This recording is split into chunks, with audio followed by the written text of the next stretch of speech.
여러분 안녕하십니까. 한국의학통신TV입니다. 한 주간 의학계 주요 뉴스를 간추려서 전해드립니다. 국내에서 처음으로 개발된 코로나 치료제 무료 접종이 17일부터 시작됐습니다. 감염 후 증상이 나타난 지 일주일이 안 됐고 60세 이상이면 누구나 치료제를 맞을 수 있습니다. 경증 환자가 중증으로 증세가 나빠지는 것을 막아줄 것으로 예상됩니다. 셀티론은 식품의약품안전처로부터 국내 처음으로 조건부 승인을 받은 코로나19 항체 치료제 레키로나주를 17일부터 본격 공급하기로 했다고 밝혔습니다.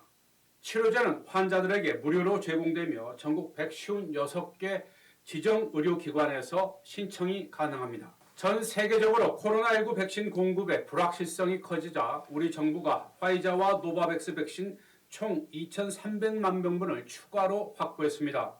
질병관리청에 따르면 이 가운데 2천만 명분은 노바백스의 기술 이전 방식으로 처음으로 국내에서 생산되는 물량입니다.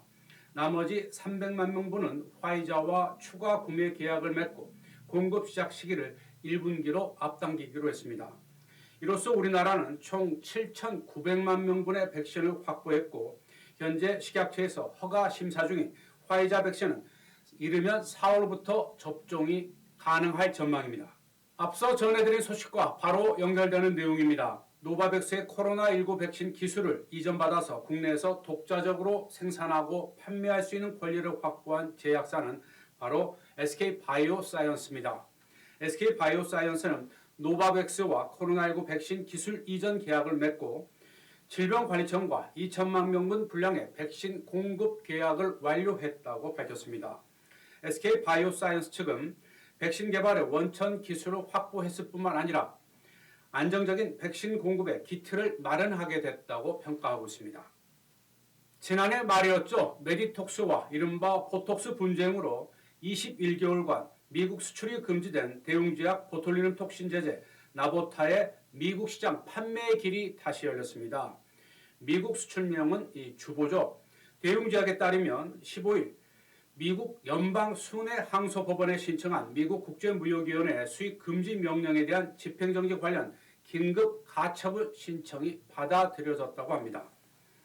이에 바로 미국 시장 판매 재개에 돌입한 대웅제약 측은 가처분 신청 사흘 만에 이루어진 이례적인 결정이라면서 항소심에서도 반드시 승소하겠다고 말했습니다.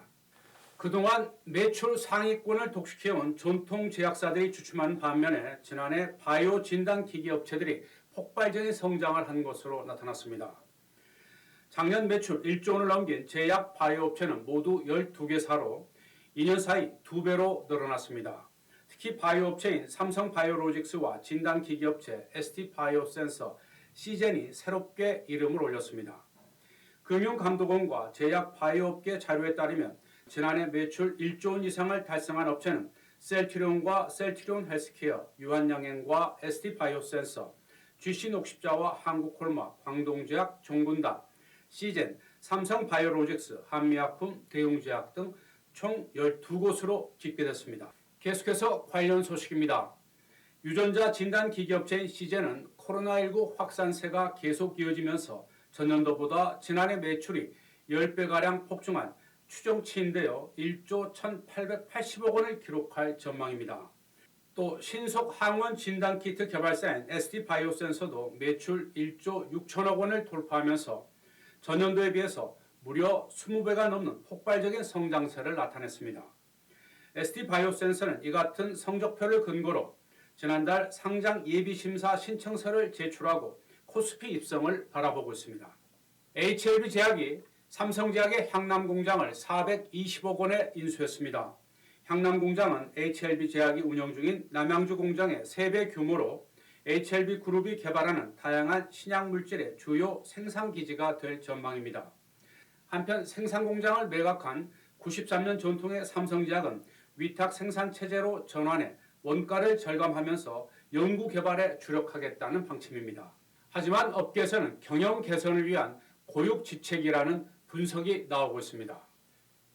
계속해서 HLB 관련 소식입니다. HLB가 미 식품의약국 임상 결과를 허위 공시했다는 한 언론사의 의혹 보도로 주가가 폭락하자 진양군 회장이 16일 유튜브를 통해서 직접 해명에 나섰습니다. 진 회장은 자사가 개발 중인 항암 신약 후보 물질 리보세라닙의 임상 결과와 관련한 허위 공시 의혹에 대해서 금융감독원이 조사했고 증권선물위원회 심사를 받는 중이지만 아직 결론은 나지 않은 상황이라고 반론했습니다. 이날 HLB는 실시간 검색어 1위에 오르면서 급등락하던 주가는 결국 27% 넘게 폭락했습니다. 코스닥에 등록된 동구바이오 제약이 최근 무상증자 소식에 이틀 연속 52주 신고가를 갈아치웠습니다. 동구바이오 제약은 지난 15일 신주를 주당 2주 비율로 무상증자한다고 공시하자 곧바로 상한가를 기록한 뒤 16일에는 42,200원까지 올라서 52주 최고가 기록을 또 경신했습니다. 갑작스런 무상증자 배경을 놓고 여러 가지 의견이 나오고 있는 가운데 앞으로 주가 흐름을 둘러싼 논란도 매우 뜨겁습니다. 이번에는 의사단체 소식입니다. 제41대 대한의사협회 회장 선거는 6파전으로 치러지게 됐습니다. 지난 17일이었죠. 후보자 기호 추첨 결과 이면택 소아청소년과 회장부터 유태욱 가정의학과 의사회장, 이필수 전남의사회장, 박홍준 서울시 의사회장, 이동욱 경기도 의사회장, 김동석 대한개원의협의 회장 후보 순으로 확정됐습니다. 오는 23일 열리는 후보자 합동설명회에서 후보들이 어떤 공약을 내놓을지 관심이 모아지고 있습니다.